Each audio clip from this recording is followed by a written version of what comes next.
What's good? It's your boy Mike Lowry. We back with more news and more stuff to learn with Lowry Trading Academy. Check out today. So, as you know, we're gonna go over the watch list first, show you guys how you could have played it, and then go over profits and what are people asking, right? Any questions for today?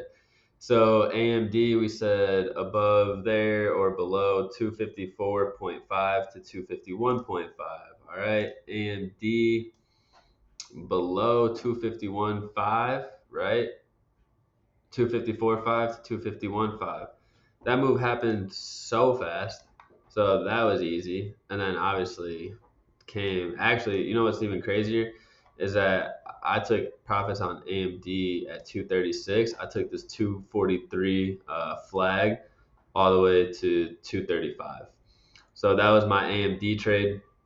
The reason for that was I didn't like anything, right? So I really didn't like anything today. Everything was oversold. I don't like going short into demands at oversold levels. So I just, kind of just let it play out and wasn't seeing nothing. People were eating from the SPY watch list that I put out. This retest was a great retest to go back farther, right? Anytime I'll go over that. But still oversold here. So I'm not liking nothing too much. And then finally, I'm like, you know what?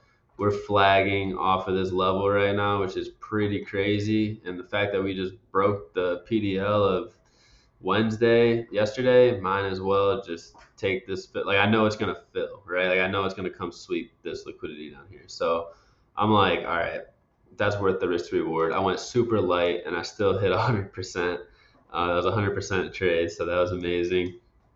And then SPY below 675 to 672.5. So SPY below 675 to 672.5. As you can see, obviously smacked so fast. There wasn't even one green candle, right? This was entirely straight to take profit. And then we actually got a huge retest at this 675 again to go to 670, right? So that would have been a great trade. That would have been a great add if you were in this trade. You could have literally taken profits, added, and taken profits. Granted, now it broke back below. Could go to 668 now, but that's a whole chop city down there, and I'm not touching it.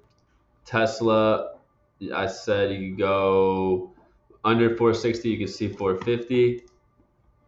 Tesla under 460 to 450.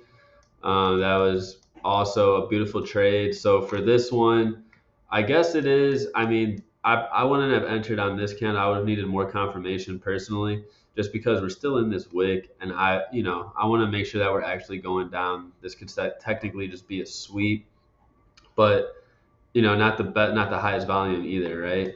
Volume's coming in now. Jeez, Tesla's free falling.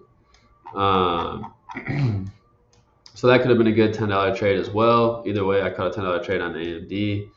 So this is the way to play this. I would have probably waited for this 5 minute candle. And then don't get scared of this bounce. It's just another level. So we're expecting a bounce there anyways, right? So this bottom wick could actually be your entry at 458. And you can use that 459 as a stop loss. See what it looks like on the 2 minute. See, the 2 minute looks good to enter right there and use 460 as stop loss. If you want to be extra safe, that's our confirmation, and then that's the retest of the break of this low to continue down, right? And then we don't make a higher high all the way down to 450. So that's fantastic. And let's see, Meta didn't do. I just did above. I didn't do anything below. So AMD, SPY, and Tesla, everyone could have ate off of. All you had to do is look at the watch list, look at TradingView, and wait for one of these three things to happen. Whatever happens first, just take it and call it a day, right? First come, first serve, I say. All right, let's go. Question time, baby. So the video above 201 to 203 and then 206. Does that mean if it hits 203, then aim for 206? I know that's from yesterday. All right, so let's go to the video and let's go to yesterday. All right. So, okay, here we go. above 201 to 203 and then 206. Does that mean if it hits 203, then aim for 206? Okay, so I think what you're trying to tell me is how do we know if it's going to go to 206, right? So when you're on TradingView, you should be putting these levels. So let's go to 203, right? So and we can go to 201. These are the exact levels that were there, and so that worked great, right? So now that we're in 201 and we just hit 203, you can see. I mean, this is there's a lot that goes into it, but technically once this happens, you need to get out, right? Like if there's not a lot of strength at the top of this level, and then you get like a tweezer top almost with it looks like a little bearish engulfing, or even on the 2 minute. Sorry, I hate that it does that. Even on the 2 minute, you can see that we're just dying out. There's just not any more momentum there. Then you want to sell, okay? And if you're holding, and it does this, like crap, don't get excited here. This is where you need to. Would be like a precision exit, right? So really, just want to see what happens at these levels. So let's say for this day, let's say for Wednesday on Tesla, we said we're looking for a reclaim of 446 to go to 450 or potentially 445, 455, right? So then I know, okay, let's see. We break, clean break, strong break. All right, so we could grab this retest. This is our first entry, 446 to 450. Boom. TP hit. Now, the fact that this is just a huge green candle and volume just literally is like double what it was, I would definitely hold through this level because it's a higher probability of breaking through, right? And then it push, and now we have this 450 that we're at. So we come down, right? This is why you don't look at your profits though, because you would have seen 453 and then back down to 4. You would have lost $3 on it throughout this process.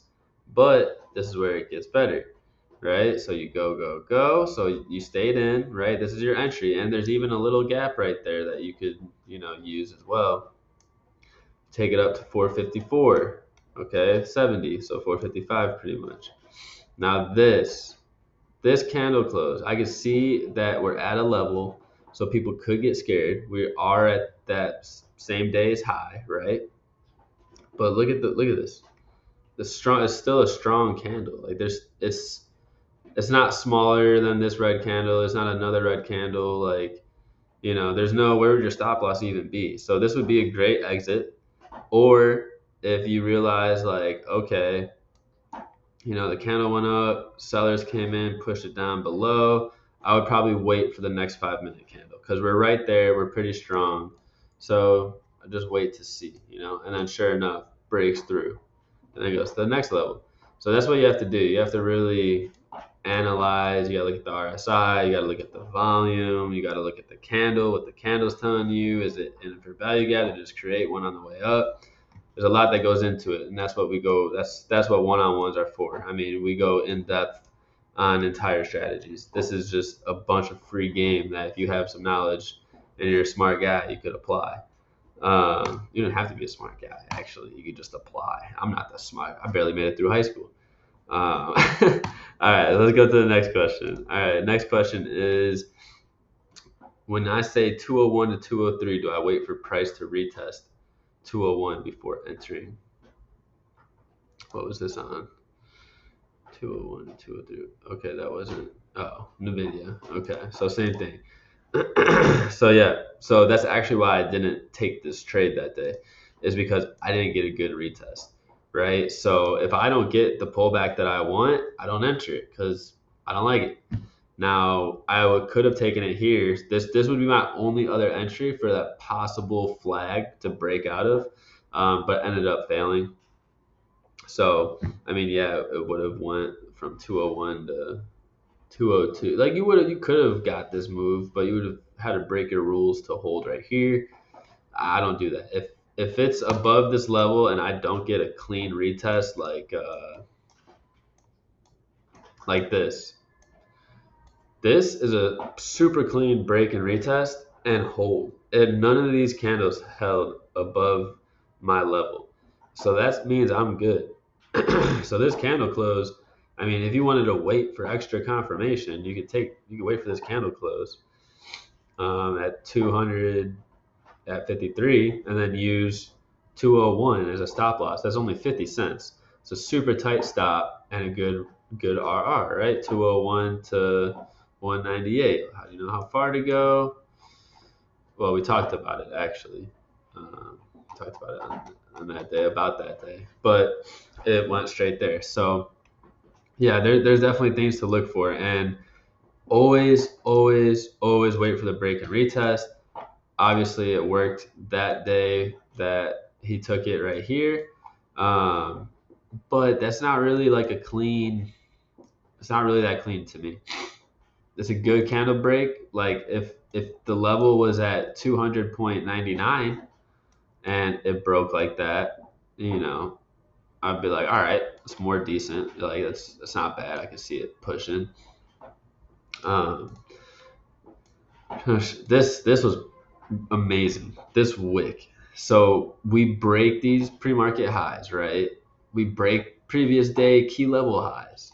So we're like, dude, I want this pullback because it just left. It just left all this, like, orders need to get filled here. All right. And then this wick happened in like one freaking second. I don't know if you guys remember or were watching it, but this was my entry. And then at this candle close, I added, and then I added.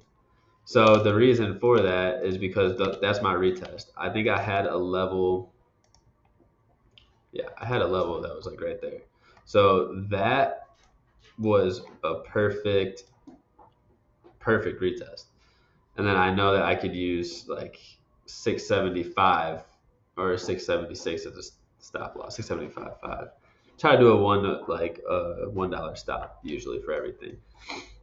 If tighter, then it's better, obviously.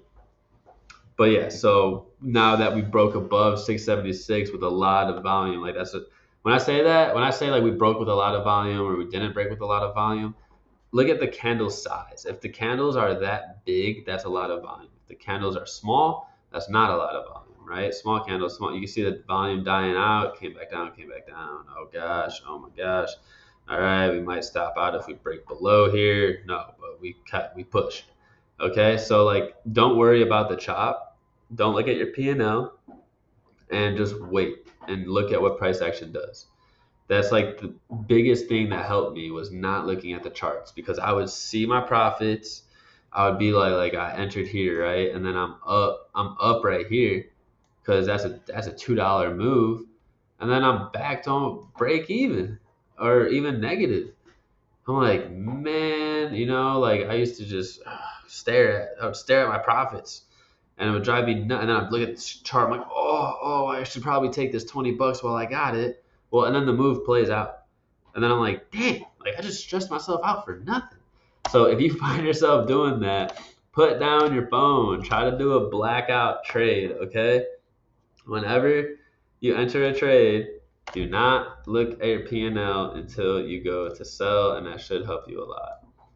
All right, y'all, make sure you like, comment, subscribe, share. Let me know if you learned something. Let me know if you have any more questions. You're in the Discord. You know where to ask them. I'm answering them. Look at all these people that just started trading and are making money. $44. Base hits adding up. Dude, base hits add up so much. 27%, 17%, 20%, 30%, 17%. Like, look at the percentages. Don't look at the number. The bank account will grow. Just focus on the process. 100%. I took it light today. Ended up hitting 100.